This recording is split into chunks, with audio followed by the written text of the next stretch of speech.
بیان سن کے ایسا نہ ہو کہ اب کسی سے بیعت ہو تو اس میں کیڑے نکالنا شروع کر دیں. ہمارے پیر صاحب میں یہ ہے, یہ ہے, یہ ہے, یہ ہے, یہ ہے. یہ تو بیعت ہونے سے پہلے کی باتیں ہیں کہ کیا کیا چیزیں دیکھ کے بیعت ہوا جائے. اب جب ہو گئے ہیں تو اب یہ نہیں کہ بیعت توڑ کے کہیں اور چلے جاؤ. ایسے تو آدمی در در کی ٹھوکریں کھاتا رہتا ہے. لیکن اگر کسی کا خیال ہو کہ کسی سے بیعت ہونے کے بعد مجھ میں یہ خرابیاں آ رہی ہیں تو ان خرابیوں سے بچنے کی کوشش کرے. وہ باقی جو فائدہ اٹھا رہا ہے اس سے, اپنے پیر و مرشد سے جو اس کو روحانی فائدہ ہو رہا ہے, وہ فائدہ اس سے لیتا رہے.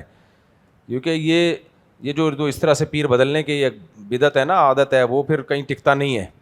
تعلق قائم رکھے, جو اس سے فائدہ ہو رہا ہے وہ فائدہ اٹھاتا رہے, اس کا احترام بھی کرے, اس کو عزت بھی دے. لیکن یہ ذہن میں رکھے کہ یہ خرابیاں میرے اندر پیدا نہیں ہونی چاہیے.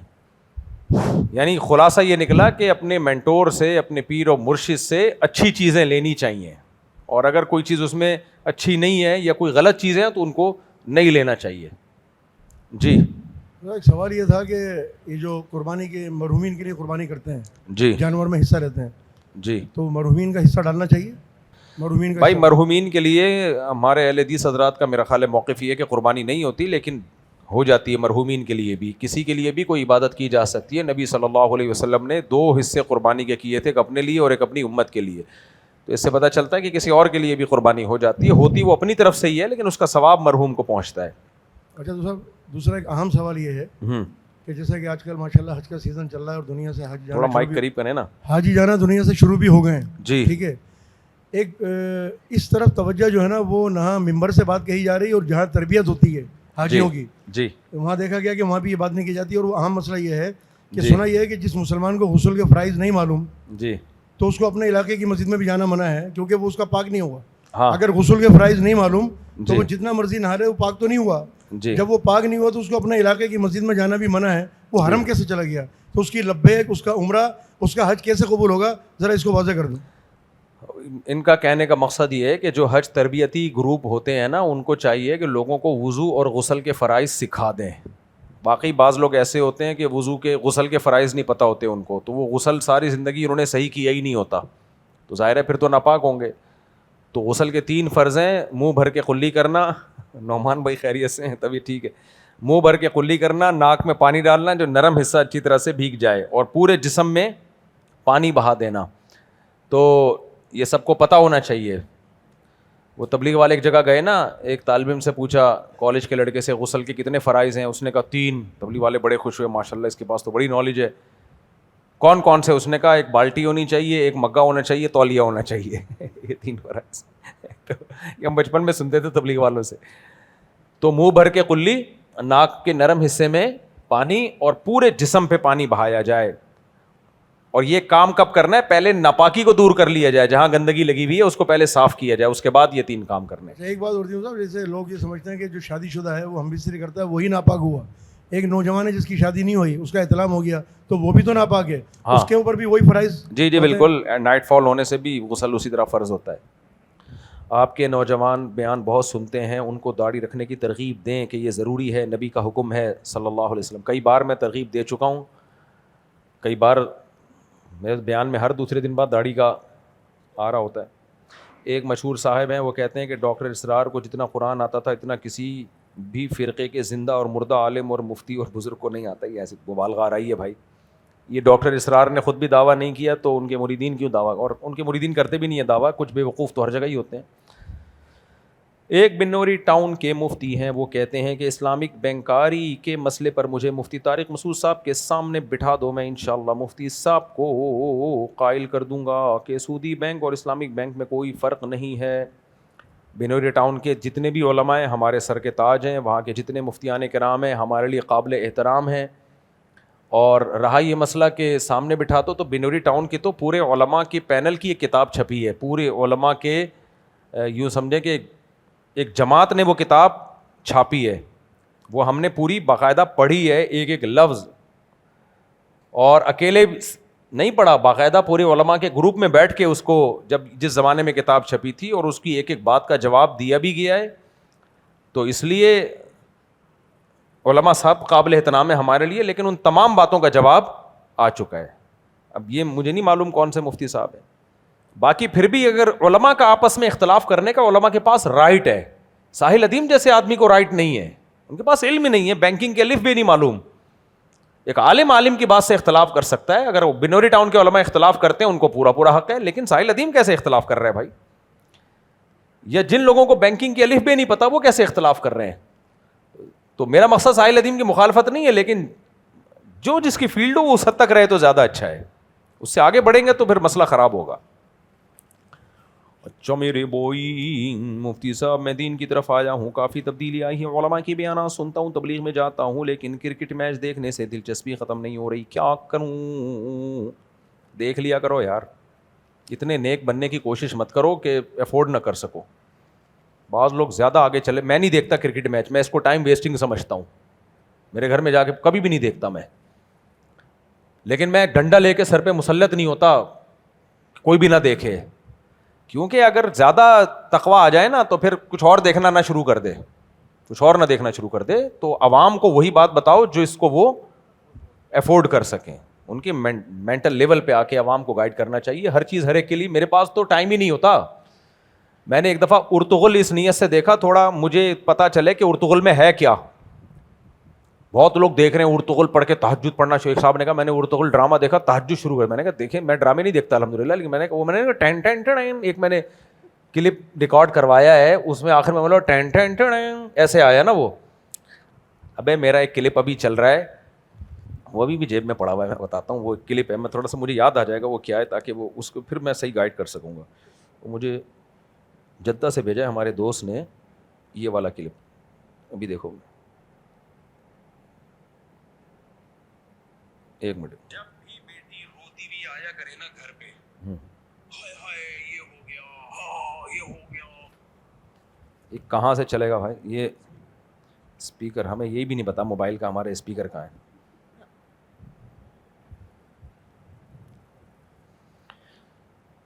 بڑا زبردست ہے یار, مجھے اتنا مزہ آیا. ابے چل جا سالے, نیٹ ہی ہمارے.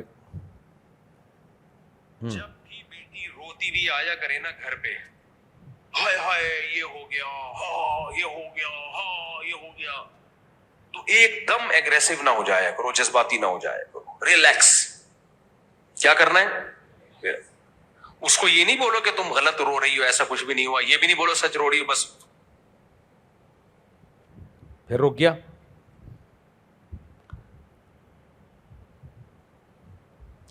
سڑے ہوئے نیٹ ہیں.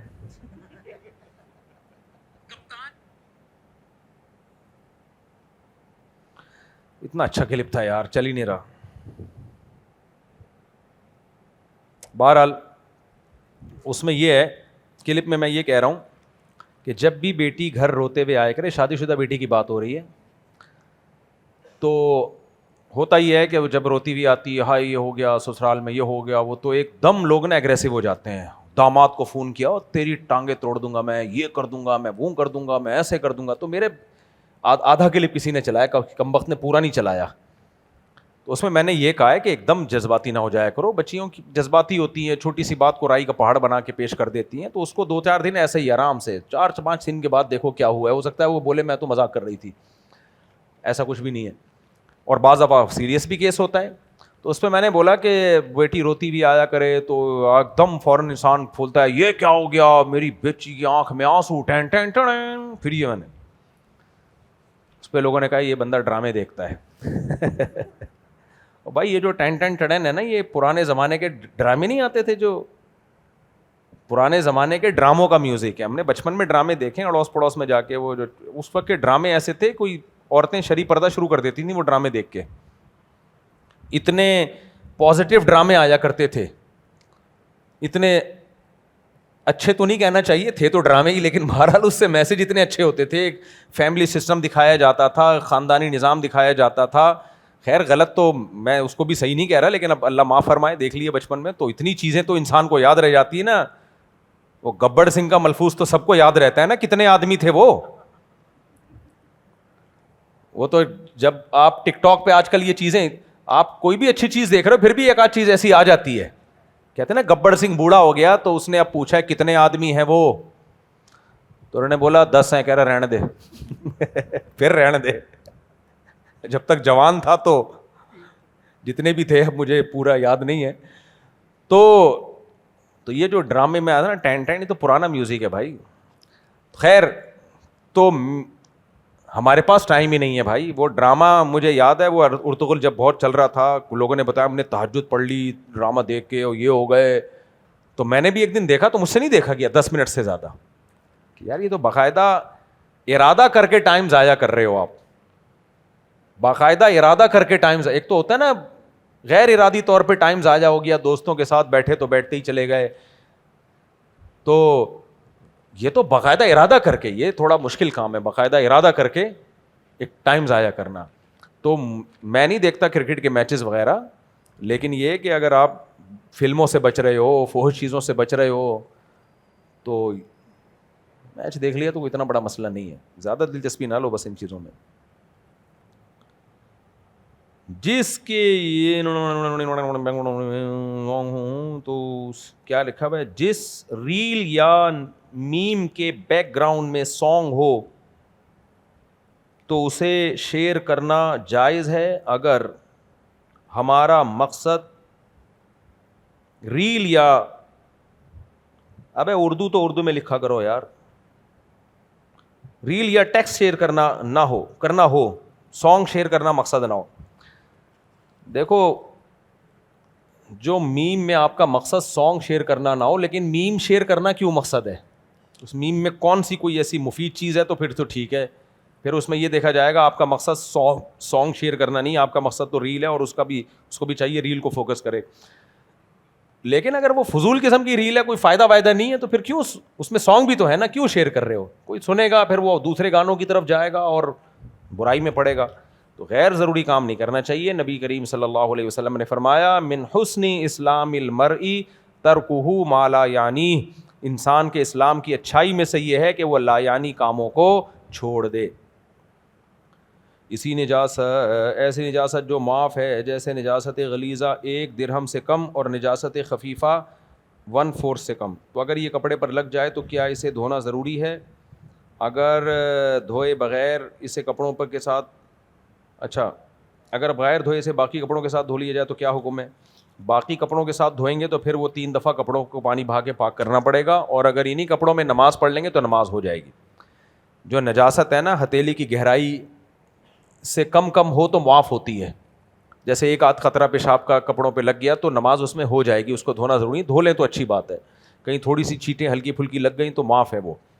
تو اور یہ جو حلال جانور ہیں ان کا پیشاب نجاست خفیفہ ہے, ہلکی نجاست ہے. ان کا پیشاب اگر 1 درہم کے بقدر بھی لگ جائے تو بھی نماز ہو جاتی ہے. جیسے اونٹ کا پیشاب ہے, گائے کا پیشاب ہے, بکری کا پیشاب ہے, دمبے کا پیشاب ہے, یہ پیشاب اگر کپڑوں پہ لگ جائے, جیسے چند چھینٹیں میٹیں لگ گئیں تو کچھ نہیں ہوتا, بہتر ہے دھو لو, اچھی بات تو یہی ہے. لیکن اگر نماز پڑھ لے گا تو نماز ادا ہو جائے گی. اس میں یہ ہے کہ کپڑے کے کسی عضو کے 1/4 پہ, جیسے شلوار ہے تو 1/4 شلوار جب خراب ہو جائے گی, یعنی شلوار کا 1 پائنچہ, اس کی بات ہو رہی ہے, ایک حصہ شلوار کا, یا آستین پہ لگ گئی, وہ پیشاب لگ گیا, تو 1/4 آستین پہ جب لگے گا تو آپ نماز نہیں پڑھ سکتے, اس سے کم معاف ہے, کیونکہ یہ حلال جانوروں کا پیشاب کم درجے کی نجاست ہے. سمجھ رہے ہو کہ نہیں سمجھ رہے؟ البتہ مرغی جو ہے نا اس کی بیٹ بہت سخت ناپاک ہے, بہت غلیظ ہوتی ہے وہ اس کے میں یہی ہے کہ وہ 1 درہم سے کم تو معاف ہے, 1 درہم کے بقدر پھر اس میں نماز نہیں ہوگی. مفتی صاحب, ایک لڑکی کو اس کے شوہر نے طلاق دی, طلاق کے بعد وہ عدت نہیں کر رہی, وہ جاب کرتی ہے, اس کو سمجھایا گیا کہ تم پہ عدت بنتی ہے, وہ کہتی ہے میں کسی پر بوجھ نہیں بننا چاہتی, لڑکی اکیلی ہے, ماں باپ ہیں, کمانے والا کوئی نہیں ہے, شریعت اس بارے میں کیا کہتی ہے؟ اگر اس لڑکی کی کفالت کرنے والا کوئی ہے, اس کے بھائی یا باپ وغیرہ موجود ہیں جو اس پہ اس کی کفالت کر رہے ہیں, تو پھر اس کے لیے جاب عدت کے دوران گھر سے نکلنا جائز نہیں ہے. اور یہ کہنا کہ میں کسی پہ بوجھ نہیں بننا چاہتی, تو باپ اور بھائی پہ لڑکی بوجھ نہیں ہوتی, وہ تو ذمہ داری ہے ان کی, وہ ذمہ داری ہے ان کی. تو اس میں یہ کہنا کہ میں بوجھ نہیں بننا چاہتی کوئی شرعی عذر نہیں ہے, شریعت نے ان پہ ذمہ داری ڈالی ہے.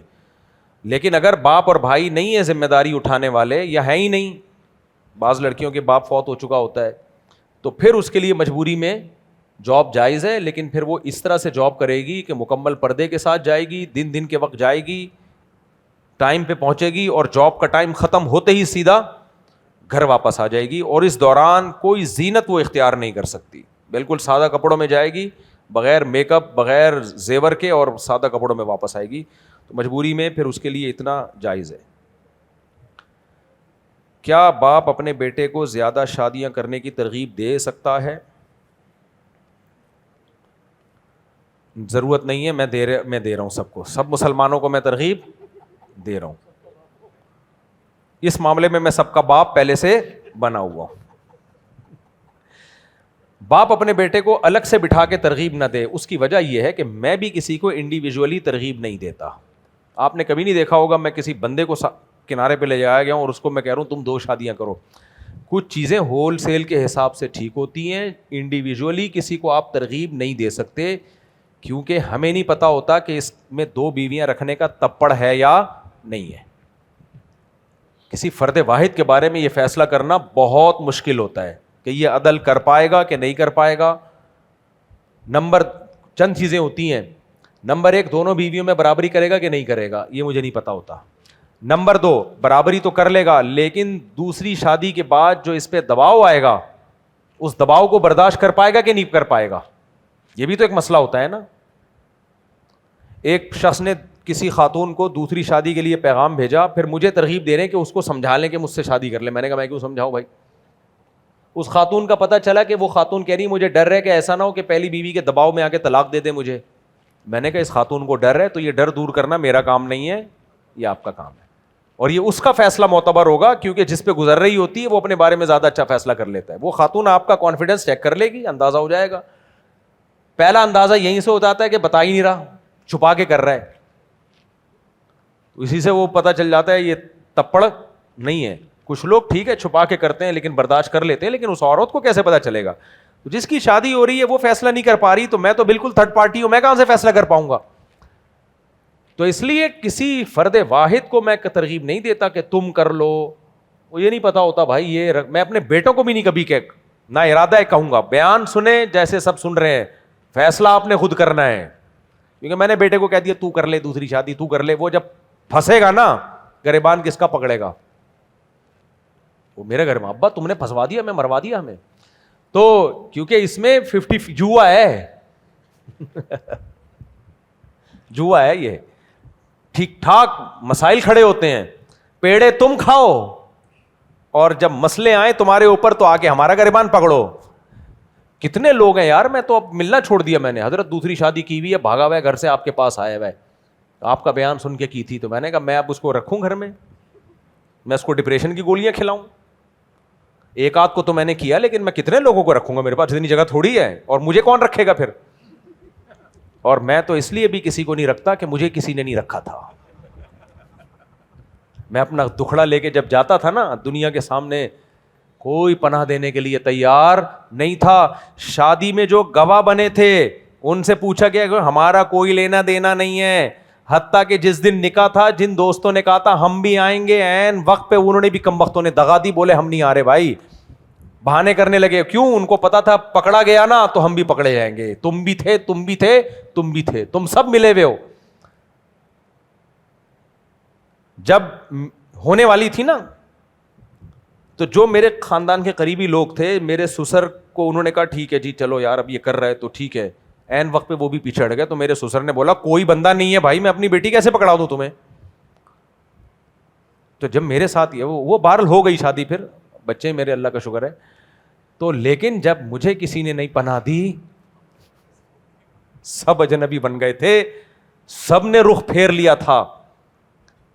میں اپنے ایک استاذ کے پاس گیا, میں نے کہا حضرت بہت ٹینشن میں ہوں, میں نے دوسری شادی کی ہے اور کہیں بھی سوسائٹی میں عزت کے علاوہ سب کچھ مل رہا ہے, عزت نہیں مل رہی. گھر والوں کے آنسو الگ, عجیب ماحول بنا ہوا تھا میرے گھر میں. بہنوں میں ماں والدہ اور بہنیں رو رہی تھیں جیسے میت ہو گئی ہو. رونا چل رہا تھا میرے گھر میں, رونا کہ میت ہو گئی ہو. میرا کیا حال ہوا ہوگا. میں اپنے ایک استاذ کے پاس گیا, بڑے استاذ ہیں. میں نے کہا حضرت میں بہت ٹینشن میں ہوں, میں نے دوسری شادی کی ہے. اچھا وہ اپنے کام میں لگے ہوئے, دیکھ ہی نہیں رہے نا, دیکھ ہی نہیں رہے. نام لینے میں کوئی حرج نہیں, مفتی ابو لبابہ صاحب کتنے ماشاء اللہ میرے بڑے پیارے استاذوں میں سے ہیں, لگے ہوئے. میں نے کہا حضرت وہ پریشان, میرا خیال تھا میرے سسرال سے بات کریں, کچھ تھوڑا سا ان کو نرم کریں اور گھر والوں سے بات کریں وغیرہ وغیرہ, کو تھوڑا سا وہ لگے. تو مجھے کہتے ہیں وہ جی کیا کہہ رہے ہیں. میں نے کہا حضرت وہ ایسا ہے کہ میں نے دوسری شادی کی ہے. کہتے ہیں بعض لوگ شہد کے چھتے میں ڈائریکٹ ہاتھ ڈال کے شہد نکال رہے ہوتے ہیں, پھر کہتے ہیں مکھیاں کاٹ رہی ہیں. یہ کسی اور کو کہنے لگے طالب علم, اور یہ شہد کے چھتے میں منہ دے کے شہد پی رہا ہے اور پھر آ کے کہہ رہا ہے کہ مکھیاں کاٹ رہی ہیں. آپ بتاؤ اس سے غم کم ہوگا یا بڑھے گا؟ پھر مجھے کہنے لگے ہم بے وقوف ہیں, ہمارے پاس پیسہ تم سے زیادہ, صحت تم سے اچھی. میں 60 کلو کا تھا, اتنا باریک, بہت دبلا تھا. 2013 سے پہلے میں بہت دبلا ہوا کرتا تھا, وہ ماشاءاللہ ہیلدی تھے. کہا ہماری صحت تم سے زیادہ اچھی, ہمارے پاس وسائل تم سے زیادہ, ہم نے تو کبھی سوچا بھی نہیں ہے بھائی. سنت پوری کرنے کا شوق کس کو پیدا ہو رہا ہے؟ آپ کو پیدا ہو. پھر کہنے لگے اب ساری زندگی گالیاں سننے کے لیے تیار ہو جاؤ. خیر میں نے بعد میں استاد جی سے کہا جب حالات بہتر ہوئے, میں نے کہا آپ نے تو کہتے ہیں میرا مقصد دوسری شادی کی نفی نہیں تھا, میرا مقصد ہے تپڑ ہے تو پاس کر ورنہ برداشت کر لیے تو رو نہیں. یہ نہیں کہ استاد جی یہ کیا ہو گیا, یہ نہیں ہے. اچھا میں جب منہ لٹک کے باہر نکلا, میں نے کہا یار یہ تو ہمارے ایک استاذ ملے, اللہ ان کی عمر میں برکت دے, مولانا حماد اللہ صاحب, آج کل وہ راول پنڈی میں ہوتے ہیں. انہوں نے جب میرے غمزدہ چہرے کو دیکھا نا, کیا ہوا, میں نے کہا یہ ہوا ہے. تو انہوں نے کہا یار جو ہونا تھا ہو گیا, یعنی گویا کہ ہوا تو غلط ہے لیکن جو ہونا تھا ہو گیا. حلال کام ہے, حرام نہیں ہے, چلتا ہے یار. ایک ہلکا سا تسلی کا جملہ مجھے انہوں نے دیا تھا. لیکن ایک بات ہے, ان دنوں میں جو میں پھر رہا تھا نا, چند دن تو میں ٹینشن میں گیا, اس کے بعد پھر یہی ٹینشن نے میرے اندر حوصلہ پیدا کر دیا. میں نے کہا سوسائٹی کی ایسی کی تیسی, اس کے بعد سے اب تک ایسی کی تیسی ہی کرتا آ رہا ہوں میں. کیا خیال ہے؟ بعض دفعہ انسان پہ کوئی بوجھ آتا ہے تو وہ اسے کمزور کر دیتا ہے, بعض دفعہ وہ اس کی بیماری آپ کے امیون سسٹم کو بڑھا دیتی ہے. لیکن ایک کام میں نے اس وقت خاندانی کیا تھا جو میں لوگوں سے بھی کہتا ہوں جو دوسری شادی کرتے ہیں, مجھ پہ اتنا دباؤ تھا نا کہ دونوں میں سے ایک کو چھوڑو, دونوں میں سے ایک کو چھوڑو. یہاں تک کہ بعض علماء نے بھی مجھے کہا کہ تمہاری ابھی نئی دوسری شادی ہوئی ہے, دوسری کو چھوڑ دو, ابھی چند دن گزرے ہیں نا, تو پہلی سے بچے بھی ہیں تو گھر بساؤ یار, ہو گئی غلطی تو. میں نے کہا یہ نہیں ہوگا, یہ نہیں ہوگا. اور یہ میں آپ لوگ سے بھی کہتا ہوں, میں نے کہا مجھے مار کے قتلے بنا کے بوری میں بند کر کے جلا دیں, میں چھوڑوں گا نہیں کسی کو اس بیس پہ. ہاں کوئی خود مجھ سے علیحدگی مانگے, وہ تو پھر میں لوگوں کو بیان میں کہتا ہوں جو بیوی نہیں رہنا چاہتی تو اس کو زیادہ روکنے کی کوشش کر لو تو اچھی بات ہے, نہیں بھی کرو تو بھی ٹھیک ہے. خیر وہ پھر میاں آپ کا اپنا مسئلہ, اپنے گھر کا مسئلہ ہے, وہ ایک الگ بات ہے. لیکن بیوی ساتھ یعنی اس بیس پہ میں چھوڑ دوں تو میں نے کہا یہ نہیں ہوگا. انہوں نے کہا بچے چھن جائیں گے, میں نے کہا بچے چھن جائیں, دنیا ادھر سے ادھر جائے. وجہ کیا ہے کہ میں نے اگر دوسری کو اس بیس پہ چھوڑ دیا نا تو دوسری کا باپ کیا کہے گا, بیٹا جب تپڑ نہیں تھا تو کرنے کی ضرورت نہیں تھی. میں اس کو ساری زندگی نظر نہیں ملا سکوں گا بھائی. میں نے کہا یہ بغیرتی نہیں ہوگی. تو میں جو ٹینشن میں ادھر جا رہا تھا اس لیے نہیں کہ ایک سے جان چھڑوائیں, کام تو ہو گیا. اور مجھے یہ بھی اطمینان تھا کام خاندانی ہوا ہے, بالکل ٹھیک ہوا ہے, اپنے عمل پہ مجھے ندامت نہیں تھی. لیکن یہ تھا کہ اب یہ ٹھیک تو ہوا ہے تو اس کے سائڈ افیکٹ سے بچنا کیسے جائے. وہ کوئی سائڈ افیکٹ سے بچانے کے لیے تیار نہیں تھا, کام تو ٹھیک ہوا تھا. تو اس پہ مجھے ندامت نہیں تھی کیونکہ مجھے اتنا کانفیڈنس تھا کہ یہ میں لوگوں سے کہتا کام تو ایک ہی نیکی کا مجھ سے زندگی میں ہوا. اس سے پہلے مجھے یاد نہیں پڑتا کوئی اتنا اچھا نیکی کا کام. نماز تو سبھی پڑھ رہے ہوتے ہیں, کیا خیال ہے, ہم نے کون پڑھ کے کون سا تیر مار دیا. زکوٰۃ بھی سبھی دے رہے ہوتے ہیں, تھوڑے بہت صدقہ خیرات بھی سبھی کر لیتے ہیں, ہم بھی کر لیتے ہیں, تو کام تو یہی ہوا ہے. تو میں نے کہا پھر تھوڑے دیر میں نے کہا ایک اور ہو جائے, کیا خیال ہے. امیون سسٹم تو اس وقت تک بوسٹ ہو چکا تھا نا, تو پھر ہم نے ایک اور کر لی. پھر اتنا امیون سسٹم بوسٹ ہو گیا تھا کہ پھر ایک اور کر لی. اب اللہ نے اجازت پابندی لگا دی, ورنہ امیون سسٹم پہ ہی چلنا شروع ہو گیا تھا میں. کیا تو اس لیے پتہ نہیں ہوتا کہ یہ کمبخت مجھ میں, تو اللہ نے یہ کانفیڈنس پیدا کیا تھا نا. میں نے کہا ہو گئی تو ہو گئی, ریورس نہیں ہوگا یہ عمل. اور کر کے بھی چھوڑوں گا, کیونکہ یہ سائڈ افیکٹ شادی سے پہلے بھی آنا شروع ہو گئے تھے. میں نے کہا کروں گا ضرور میں, کچھ بھی ہو جائے, کیونکہ یہ کام ایسا ہے میں نے نہیں کیا تو پھر کون کرے گا. یہ تو میں تو سمجھا رہا ہوں لوگوں کو, کتاب لکھی ہوئی تھی میں نے, میں نہیں کروں گا تو پھر کون کرے گا. لوگ کہیں گے تو آپ جب ڈر گئے تو ہم بھی تو اسی وجہ سے نہیں کر رہے.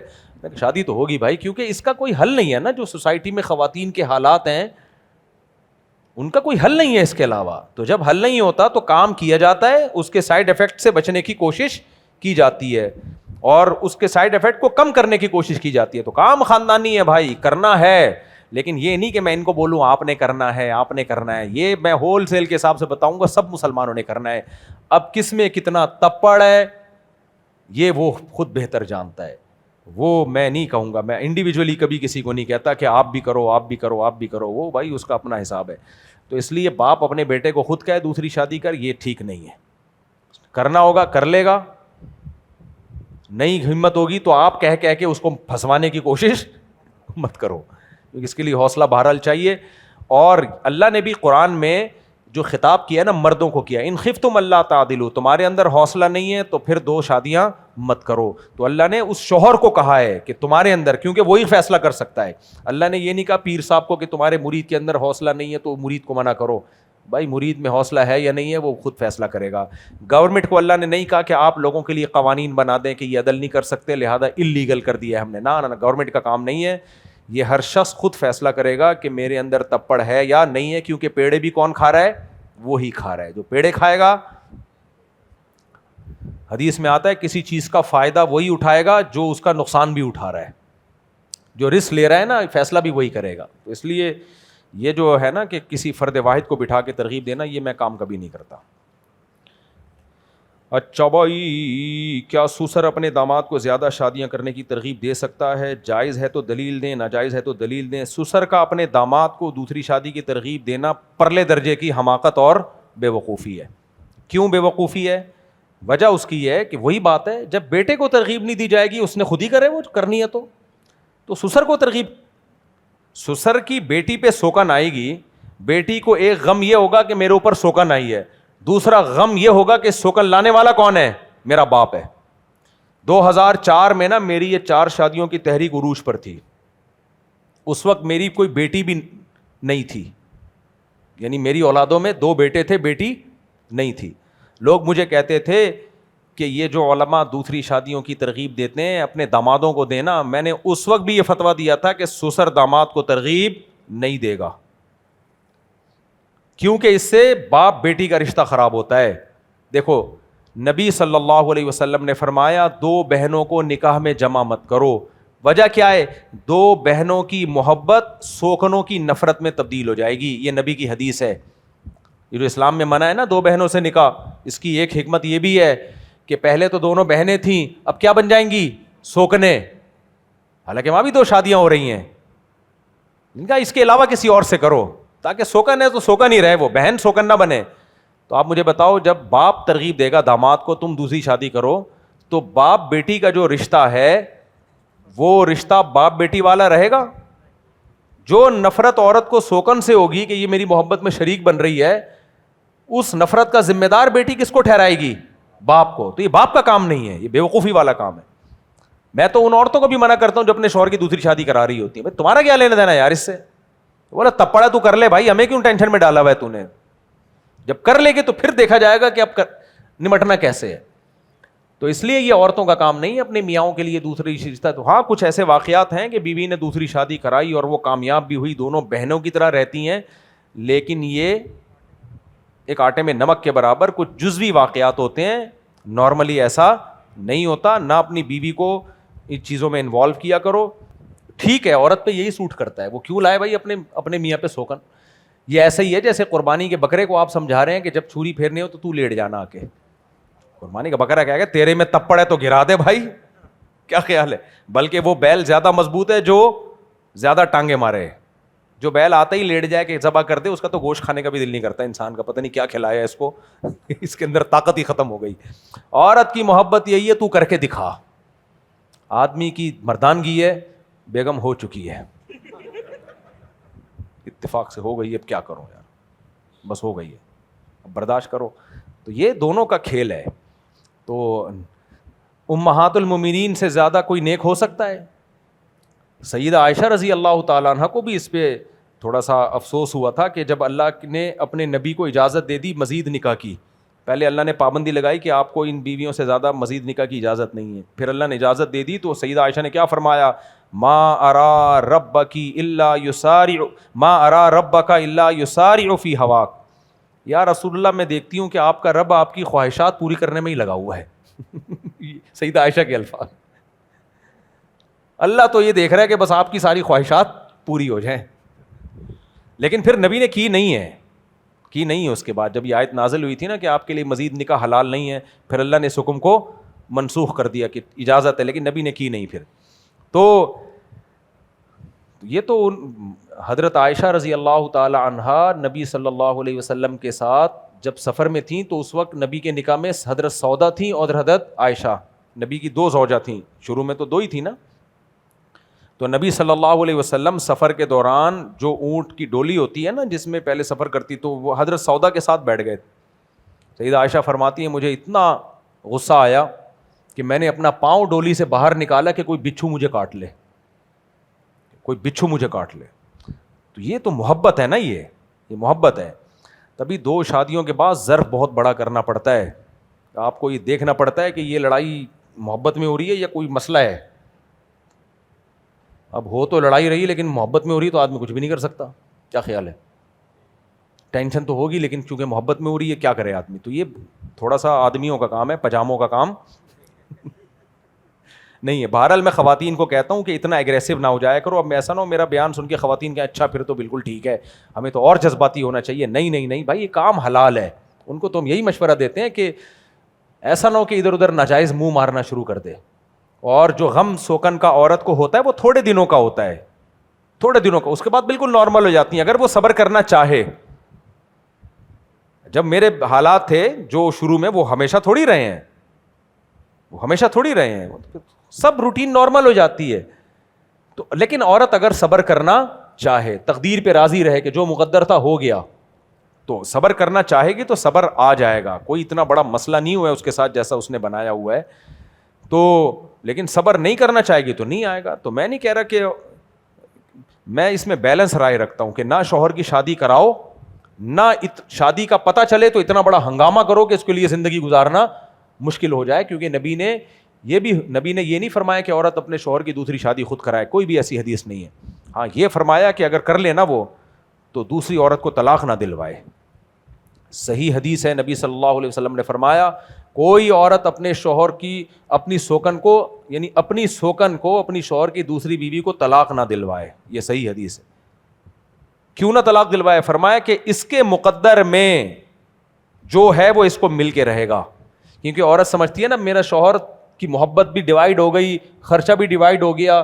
تو فرمایا تقدیر پہ راضی رہے، تمہیں تمہاری مقدر میں جو کچھ ہے وہ ملے گا. طلاق دلوانے سے یہ نہیں ہوگا تمہیں زیادہ ملنا شروع ہو جائے گا.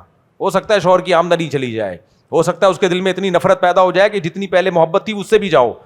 تو جو ہونا تھا ہو گیا، اس پہ صبر کرو. صبر پہ اللہ کی طرف سے برکتیں ملیں گی، رحمتیں ملیں گی. یہ بھی تو دیکھو ایک عورت کا گھر بسا لیا اس نے، زنا سے بچ گیا، وہ کتنے سارے فائدے بھی حاصل ہوتے ہیں. تو نہ عورت شوہر کو دوسری شادی کی ترغیب دے گی، اور اگر پتہ چلے کہ کر لی ہے تو پھر بہت ہنگامہ بھی نہ کرے، اس پہ کیا کرے؟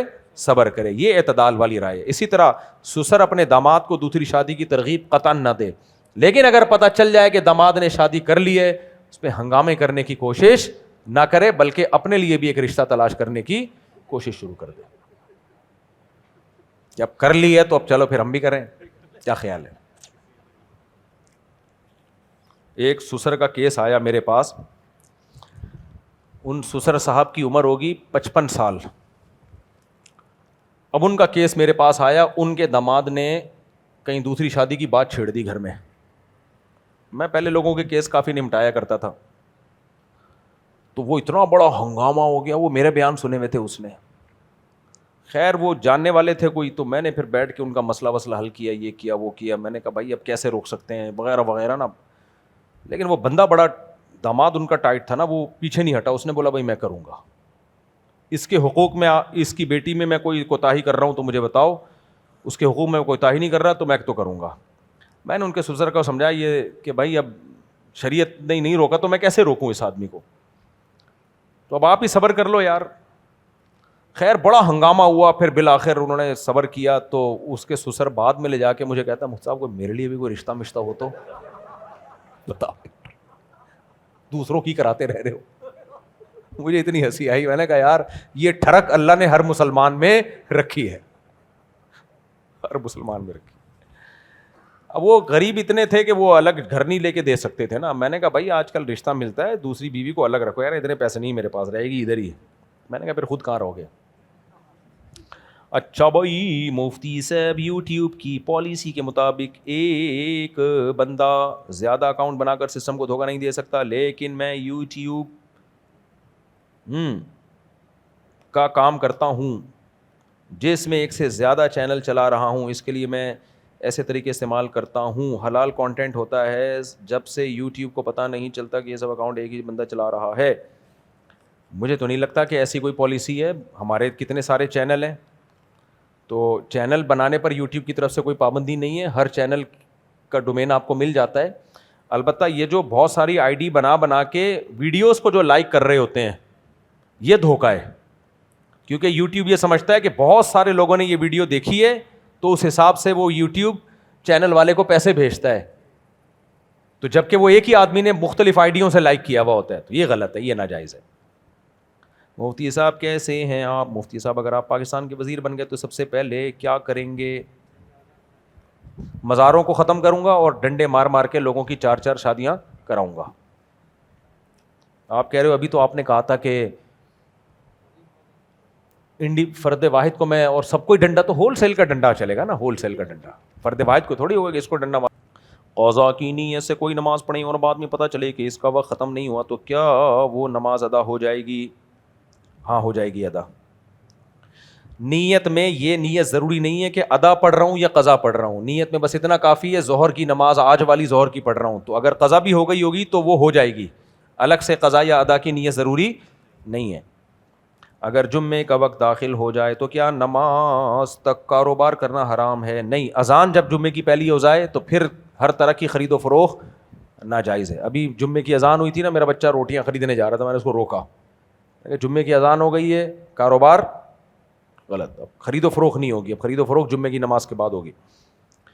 اچھا بھائی اگر 100% یقین ہے کہ کسی شخص کو پیشاب کا قطرہ نکلا ہے تو کن اشیاؤں, اور یہ بھی یقین ہے کہ شلوار پر اس کے اثرات نہیں آئے ہوں گے.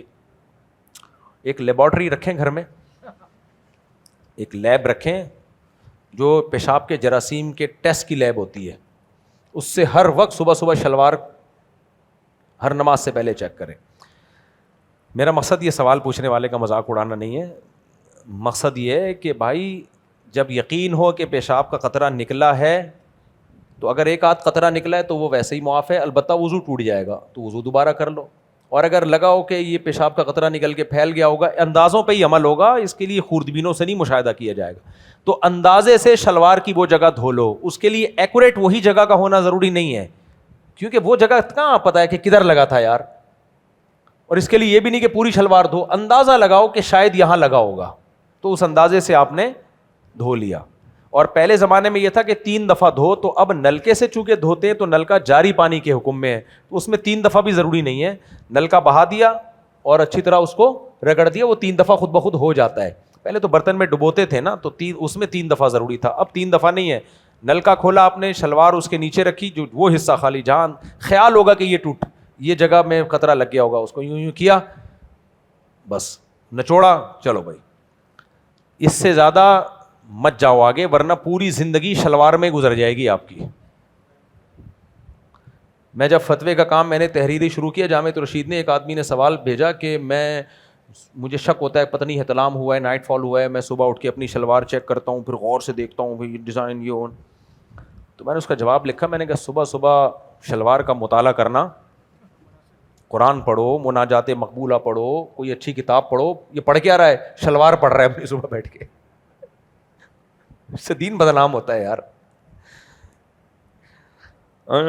کہتے ہیں بریلوی پڑوسی اگر محرم یا ربیع الاول میں کھانا بھیجیں تو کیا یہ کھانا جائز ہے, یا اس کھانے کی قیمت اگر صدقہ دیں؟ کھانا رکھ لیں, پڑوسی ہیں تو واپس نہ کریں, وہ برا مانیں گے. بس ان کو یہ بتا دیں کہ ہم اسے ٹھیک نہیں سمجھتے, ان کو پتہ ہی ہوتا ہے کہ ٹھیک نہیں سمجھتے یہ, تو بس رکھ لیں, کھا لیں اس کو. وہ جو بھیج رہے ہوتے ہیں نا, وہ کھانا غیر اللہ کا نہیں ہوتا, یعنی کسی بزرگ کے نام کا کھانا نہیں ہوتا, وہ اللہ ہی کے لیے ہوتا ہے, لیکن ایک بدعت ہے. تو بدعت کی تائید اس سے ہوتی ہے کہ کسی کے اس عمل کو قبول کر لیں آپ. جیسے انہوں نے کھانا بھیجا, آپ نے لے لیا, تو وہ یہ سمجھے گا یار ان کے یہ اس کو جائز سمجھتے ہیں, تو یہ بدعت کی ایک تائید ہو رہی ہے. تو اس لیے اصولی طور پر تو یہ کھانا لیا ہی نہ جائے. ان کو بتا دیا جائے کہ ہم اس عمل کو پسند نہیں کرتے, لیکن اب اس تکلف کی بھی اس لیے ضرورت ہے, ان کو پتہ ہے کہ یہ عمل کو پسند نہیں کرتے, یہ اس لیے قبول کر رہے ہیں کہ پڑوسیوں کا ایک اچھا تعلق رہے گا.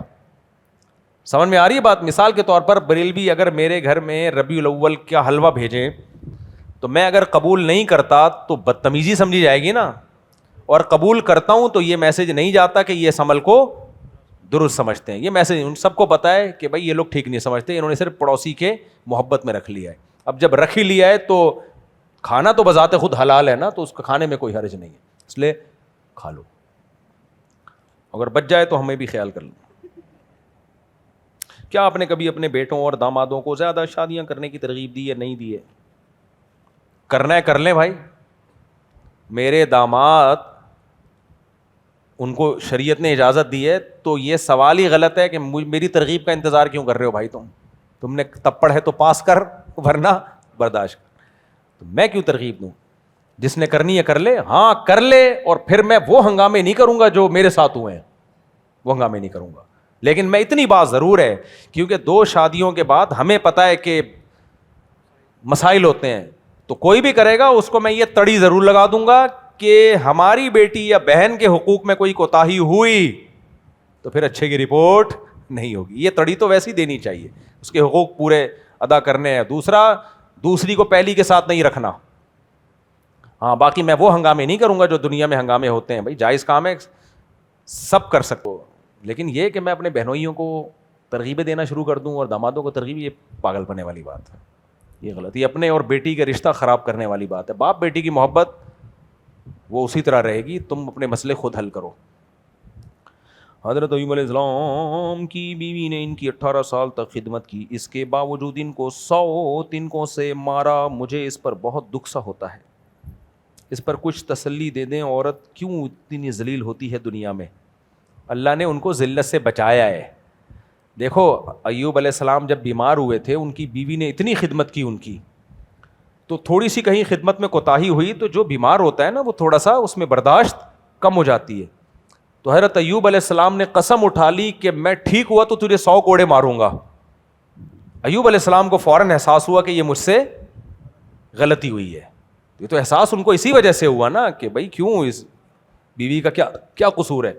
اب جب ٹھیک ہو گئے تو بہت پریشان ہوئے کہ یہ میں کیا کروں, اس کو کیسے. اور قسم پیغمبروں کی نظر میں قسم معمولی چیز نہیں ہوتی, کہ اللہ کا نام لے کے, اللہ کا نام لیا ہے نا, اللہ کی تعظیم ہے, تو بڑے پریشان ہوئے. تو پریشان اسی لیے تو ہو رہے ہیں, ان کے دل میں بیوی کی رسپیکٹ تھی اور اللہ کے دل میں ان کی زوجہ کی عزت تھی. تو اللہ نے حکم دیا کہ ایک جھاڑو لے کے 100 تنکوں والی ایک دفعہ یوں کر دو, بس میں مان لوں گا کہ 100 کوڑے مارے ہیں, ٹھیک ہے نا. تو ان کی بیوی کو بھی پتا تھا کہ یہ مجھے میری عزت کے لیے ایسا کیا, کہ ان کی قسم کی بھی لاج رہ جائے, اور ایک دفعہ یوں بس اس کو یوں کر لو, بس مان لوں گا اس کو. خذ بیدک ضغثا فاضرب به ولا تحنث. تو یہ ان کو اللہ نے ہیلا بتایا تھا ان کی زوجہ کو ٹینشن سے نکالنے کے لیے. دیکھو میری اور آپ کی قسم کی حیثیت الگ ہوتی ہے, پیغمبروں کی قسم کی حیثیت الگ ہوتی ہے, تو ہم اپنے آپ کو پیغمبروں پہ قیاس نہ کریں. تو یہ تو ان کی خدمت گزار بیوی کو پروٹوکول دیا گیا ہے کہ ان کے لیے قانون اور ضابطہ ہی چینج کر دیا ہے. آج اگر کوئی کہے میں فلاں کو 100 ڈنڈے ماروں گا, تو وہ ایک جھاڑو مارنے سے قسم پوری نہیں ہوگی, 100 ڈنڈے ہی مارنے پڑیں گے اس کو. اب سوال پیدا ہو گیا ڈنڈے مارے جا کے, تو نہیں, ڈنڈے نہیں مارو, قسم توڑ کے کفارہ ادا کرو. اب حکم کیا ہے؟ قسم توڑ دو, کفارہ ادا کرو. لیکن قسم تو ٹوٹ گئی نا, ڈنڈے مارنا جائز نہیں ہے, لیکن قسم ٹوٹ گئی. تو پیغمبر کے لیے قسم توڑنا ان کی شریعت میں بہرحال بہت بڑا مسئلہ تھا. تو اللہ نے کہا آپ کی قسم بھی باقی رہے اور بیوی کو ڈنڈے بھی نہ پڑیں. تو آپ ایسا کریں, ایک جھاڑو جس کے 100 تنکے ہو ایک دفعہ یوں لگا دیں, بس کافی ہے. تو اس لیے پازیٹیو سوچیں تو یہ بہت اچھا واقعہ ہے. مفتی صاحب انجینئر کو سننا, لکھا ہوا انجیر کو سننا کیسا ہے؟ آپ بار بار اشرف علی تھانوی رحمہ اللہ کا نام کیوں لیتے ہیں؟ اس لیے کہ ہندوستان کے مجدد مولانا اشرف علی تھانوی رحمۃ اللہ علیہ ہیں. یہ تھوڑی کہ کوئی مولانا تھانوی کے خلاف بولے گا تو ہم ان کا نام لینا چھوڑ دیں گے. میں نے بچپن میں مولانا تھانوی رحمۃ اللہ علیہ کی بہت کتابیں پڑھی ہیں, اور حضرت مفتی تقی عثمانی صاحب پڑھاتے ہیں, جس نے حضرت تھانوی کو بتاتے ہیں, جس نے حضرت تھانوی کو نہیں پڑھانا اس نے کچھ بھی نہیں پڑھا. یہاں ہندوستان کی بات ہے, کیونکہ اردو میں ان کا یہ نہیں کہ جو قرآن و سنت کو چھوڑنے کی بات تھوڑی ہے, جو قرآن و سنت کی صحیح تشریح ان کی کتابوں میں ملتی ہے ہمیں. تصوف میں بہت ساری غلط چیزیں جو شائع ہو گئی تھیں ان کو انہوں نے ٹھیک کیا ہے. بہت بڑے حکیم تھے, حکمت والے تھے, ان کی کتابیں آج بھی پڑھ کے دیکھو. کراچی یونیورسٹی میں ایک مقالے لکھے گئے تھے کچھ وقت پہلے کہ جو بڑی بڑی شخصیات ہندوستان میں گزری ہیں جنہوں نے سوسائٹی میں بہت پازیٹیو کردار ادا کیا ہے, ان پہ لکھا جائے. تو اس میں پتہ ہے پہلا انعام کس کو ملا تھا؟ جس نے حضرت مولانا تھانوی رحمۃ اللہ علیہ پہ لکھا تھا, کہ اس نے بتایا کہ ان کا سوسائٹی میں مثبت کردار ادا کرنے میں بر صغیر میں سب سے بڑا کردار ہے. تو اس کی بات کو مانا گیا تھا, اس پہ ایوارڈ بھی ملا تھا. بعض لوگ صحابہ کرام کے بارے میں بہت محتاط اور عشق آداب میں ڈوبی ہوئی گفتگو تعریفیں کر رہے ہیں, اور کہتے ہیں صحابہ قرآنی شخصیتیں گناہوں سے محفوظ ہیں. صحابہ میں اگر جو جھگڑے ہوئے وہ سب منافقوں نے لڑوایا حضرت علی اور حضرت معاویہ کے بارے میں. اور مزید یہ کہ جس عالم میں صحابہ اور ان کی اولادوں کی عظمت محبت نہ ہو تو ان سے ہمارا واسطہ نہیں. ایسی باتوں سے نوجوان اور بہت سے جذباتی لوگ آپ اور دیگر بڑے علماء حضرات سے کچھ بدگمان اور انہیں بھولا اور بے وقوف سمجھتے دکھائی دے رہے ہیں. تو کیا مسئلہ ہے؟ ان نوجوانوں کے ساتھ کوئی مسئلہ ہے؟ یہ بات بالکل درست ہے کہ حضرت معاویہ حضرت علی کے درمیان لڑائی ہوئی ہے. اس لڑائی کی بیس دنیا کی محبت نہیں تھی, ایک سیاسی اختلاف تھا, اور اس سیاسی اختلاف کو ہوا دینے میں منافقین کا بہت بڑا کردار ہے. آج بھی آپ دیکھ لو, مخلص لوگوں کو بیچ کے لوگ لڑوا دیتے ہیں. تو ہم صحابہ اور ان کی اولادوں سے محبت کرتے ہیں, اور صرف یہ اندھی تقلید نہیں ہے. جب آپ ان کی سیرت پڑھتے ہو, ان کی قربانیاں دیکھتے ہو, تو آپ کو بھی محبت ہوگی. آپ نے ایک قسم کے اسکالر کو سنا ہوتا ہے, دوسروں کو سنا ہوتا ہی نہیں. مفتی تقی عثمانی صاحب کی کتاب ہے حضرت معاویہ پہ لگائے گئے الزامات کی حقیقت. اس کتاب کو لازمی پڑھیں, اس کے بعد کوئی رائے قائم کریں, تو پھر آپ کو پتہ چلے گا کہ جو صحابہ سے محبت کرتے ہیں وہ دلیل پر ہیں, یا جو نفرت کرنے والے وہ دلیل پر ہیں. قطروں کی حرکت محسوس ہوئی مگر توجہ نہ دی, اور نماز وغیرہ پڑھ لی. محسوس, اپنا محسوس کا جو سافٹ ویئر ہے نا وہ نکال دو. پھر بعد میں معائنہ کیا تو قطرہ بارڈر پر تھا, بس معمولی تری تھی, پھر نہ چھوڑا.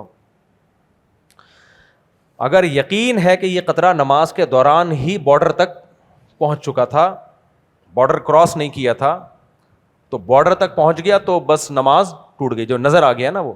لیکن اگر یقین تھا کہ نماز کے دوران ایسا ہو گیا ہے, اگر قطرہ محسوس ہوا اور آپ نماز کے بعد گھر گئے, گھر جا کے دیکھا, اب پتہ نہیں چل رہا کہ یہ ابھی نکلا یا نماز کے درمیان نکل چکا تھا, تو پھر بھی نماز ادا ہو گئی ہے. کیونکہ الحادث یضاف الی اقرب الاوقات, فقہ کا قاعدہ ہے کہ حادثے کو قریب ترین وقت کی طرف پھیرا جاتا ہے, تو یوں سمجھا جائے گا کہ اب نکلا ہے. ہاں اگر یقین تھا کہ نماز کے بیچ میں نکل چکا ہے تو پھر نماز ٹوٹ گئی ہے. استبرا کیا ہے؟ پیشاب اور جتنا نچوڑ لو کچھ نہ کچھ تری آتی رہتی ہے. طریقہ یہ ہے کہ آدھے گھنٹے پہلے استنجا کر کے فارغ ہو جایا کرو, جو نکلنا ہوگا نکل جائے گا. اس میں میں کئی بار بیان کر چکا ہوں, میں زیادہ ان چیزوں میں بولوں گا مجھے نہ وہم ہو جائے کہیں. چیزوں میں بول کے نا خود آدمی اس میں وہ ہو جاتا ہے, بس یہی مسئلہ لے کے بیٹھا رہے گا پھر وہ. جس طرح ایران نے اپنے مفاد کی خاطر اہل غزہ کے لیے قربانیاں دیں حالیہ میں, تو اس طرح لوگ بہت سے کہتے ہیں کہ پاک فوج کا بھروسہ نہیں کہ اسلام کے بجائے اپنی مفاد کی خاطر لڑ رہے ہوں. اچھا, تو دنیا میں کوئی بھی نیک کام کر رہا ہے, اچھا کام کر رہا ہے, تو اس کو آپ یہ بولو ہو سکتا ہے یہ اس لیے کر رہا ہو. ہمیں شریعت نے حکم دیا کام کو دیکھو, لوگوں کے دلوں کو مت دیکھو. کوئی آپ کو گفٹ لا کے دے, 1 کروڑ روپے پکڑا دے, وہاں تو کبھی نہیں کہتے ہو سکتا ہے یہ اس لیے کر رہا ہو. وہاں لا بھائی شکریہ آپ کا, بہت شکریہ, بہت خوشی ہوئی آپ سے مل کے. تو اگر ایران لڑا ہے تو جو لڑائی ایران نے صحیح کی ہے ایران کو اپریشیٹ کیا جائے گا, اور اس لڑائی کے آڑ میں جو غلط کر رہا ہے اس میں اس کو غلط کہا جائے گا. تو ہمیں شریعت نے کام کو دیکھنے کا حکم دیا ہے کہ کام کیا ہو رہا ہے.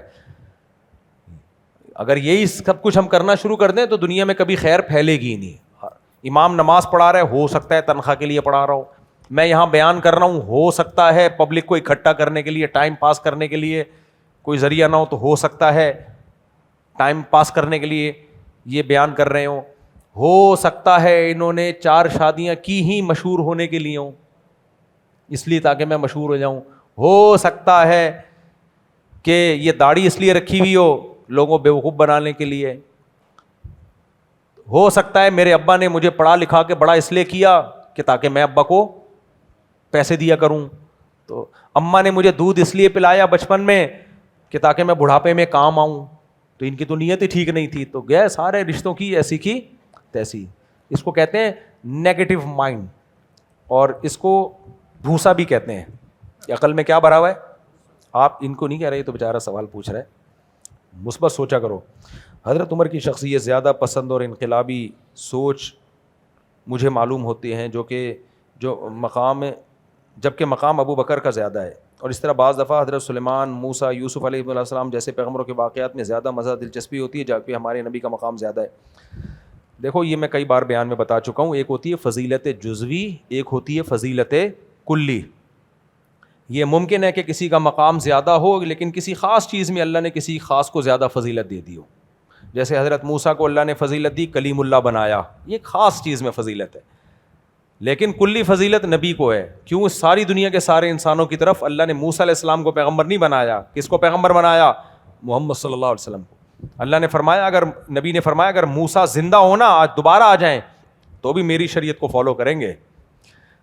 تو جزوی چیزوں کو نہیں دیکھنا چاہیے, کلی چیزوں کو دیکھنا چاہیے. تو حضرت ابو بکر کو کلی فضیلت ہے. جب اسلام تنہا تھا سب سے پہلا ساتھ کس نے دیا؟ ابو بکر نے. میچورٹی میں حضرت ابو بکر کا مقام حضرت عمر سے زیادہ. جب نبی صلی اللہ علیہ وسلم کی وفات ہوئی ہے تو سب صحابہ ایک حواس, یعنی ان کے ایک عجیب سے ہو گئے کہ بالکل حضرت عمر نے کہا جو یہ کہے گا کہ نبی کی وفات ہوئی ہے میں اس کی گردن اڑا دوں گا. اس طرز عمل سے اسلام کو فائدہ تھوڑی ہونا تھا. حضرت ابو بکر نے سب لوگوں کو سنبھالا اور فرمایا کہ بھائی نبی اللہ کے پیغمبر ہیں, بشر ہیں, دنیا میں پہلے بھی بہت سے پیغمبر آئے تو نبی بھی آ کے گئے ہیں, تو یہ تھوڑی کہ تم یہ کیفیت ہو جائے تمہاری. من کان منکم یعبد محمدا فإن محمدا قد مات. محمد صلی اللہ علیہ وسلم کی اگر کوئی عبادت کرتا تھا تو آپ پر موت واقع ہو چکی ہے, اور اگر کوئی اللہ کی عبادت کرتا ہے, ہم اسلام نبی کی وجہ سے نہیں, نبی کو خوش کرنے کے لیے نہیں, ہم اسلام پر کس کے لیے چلتے ہیں؟ اللہ کے لیے. جو اللہ کی عبادت کرتا تھا فإنہ حی لا یموت, وہ آج بھی زندہ ہے اور اس پر کبھی موت واقع نہیں ہوگی. ایسے غم کے موقع پہ جبکہ محبت آپ کو زیادہ, لیکن کلام ایسا معتدل اور ایسے کانفیڈنس کے ساتھ, تو یہ اس کی علامت ہے کہ میچورٹی کس میں زیادہ ہے؟ حضرت ابوبکر میں. باقی جو حضرت عمر کی طاقت, قوت اور جو ان کی گرفت تھی وہ تو حدیث سے ثابت ہے. نبی صلی اللہ علیہ وسلم نے فرمایا میں نے خواب دیکھا کہ ایک ڈول نکالا, جب عمر نے نکالا طاقت اور قوت کے ساتھ, تو علماء نے اس کی تعبیر کی اور نبی نے بھی اس کا یہی مطلب سمجھا کہ اسلام کو جو طاقت اور قوت ملے گی وہ کس کے دور میں؟ حضرت عمر کے دور میں. حضرت ابوبکر کے دور میں بھی فتنوں نے سر اٹھایا, حضرت عثمان کے دور میں بھی, حضرت علی کے دور میں بھی. حضرت عمر کا دور ایسا خاندانی گزرا ہے نا کہ شیطان فتنے کی کوشش کرتا تھا. حدیث میں آتا ہے کہ شیطان اس دروازے سے گزرتا ہی نہیں جہاں کون ہو؟ حضرت عمر ہو. تو وہ کیا روب دبدبا یہ بہت زیادہ تھا حضرت عمر میں, طاقت قوت تھی, وہ لوگ ڈر کے سارے فتنے دبے رہتے تھے. تو یہ جزوی فضیلت ہے, لیکن کلی فضیلت کس کو ہے؟